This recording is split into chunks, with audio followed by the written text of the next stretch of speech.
srdce. Že ideme v zmysle do emócií. A dýchacie cesty sa s tým zväzujú. Jedna ruka ide takto naprieč a druhá ide do takého písmena T, ako keby.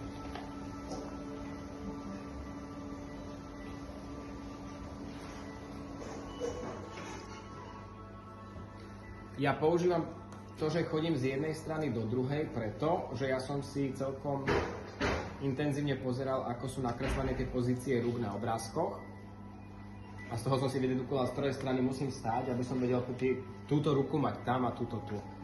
Lebo myslím, že je dôležité, že moja pravá je na hrudníku. Cez hrudnú kosť. Samozrejme, keď je to žena, tak mám tú ruku takto. A keby to bol chlap, tak ju mám takto. A túto ruku nemám úplne plne položenú. Logicky.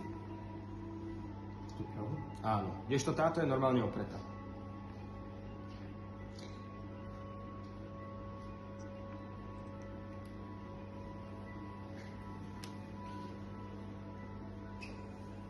Tu máme 9. pozíciu.